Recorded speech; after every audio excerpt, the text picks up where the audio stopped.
Right, so here's the 1993 Talbot Express Symphony, and I've only had this a week, and I've been trying to go through all the different issues that it's got and work my way through them.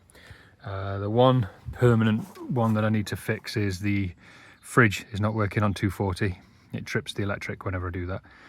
But I've got the heater working, that's fine. The hot water works on electric immersion heater, which I think is that switch over at the back there. I can't get it working on the gas yet, but I think that's because the electric was running. I didn't realise that's what that was until I drained the water out and it was all nice and hot. But the charging issues that I've had, first thing, the leisure battery wouldn't charge. I think I got that down to the state of this relay. So this is just a simple relay that was under the bonnet. So I've replaced that.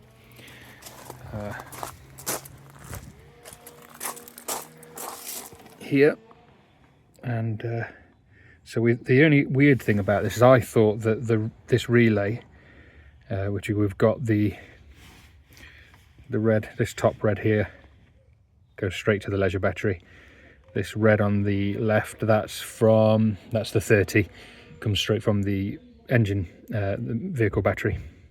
And the black's the earth, and then this yellow is the switch, which I thought would come from the alternator. So as soon as the alternator starts firing or spinning up and generating a charge, that then sends the current down to here and then closes this relay. But actually this is on the ignition, so I don't know if that's normal or if somebody's adapted that and changed it. So the risk there is if the leisure battery goes flat and then I try and start the van, that battery will then be trying to start the van and send charge to the leisure battery. So I might put an inline switch in here on the 30 amp.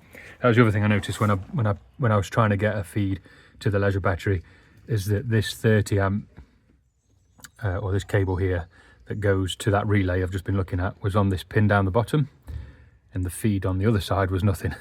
So there's nothing on that other side, so it wouldn't have worked even with the new relay. Somebody's played around with these, try and get those working.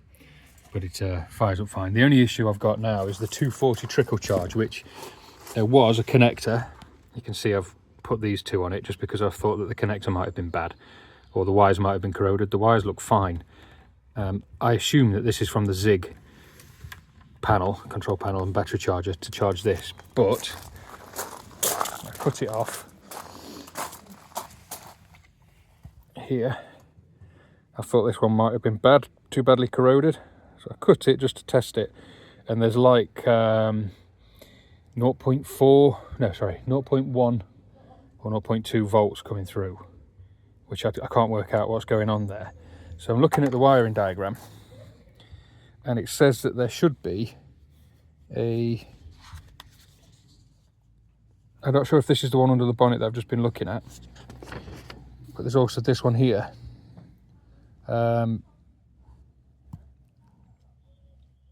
Which again looks similar to what's under the bonnet, but I can't work out where the Zig, we've tried, here we go, the wiring layout for the battery charger.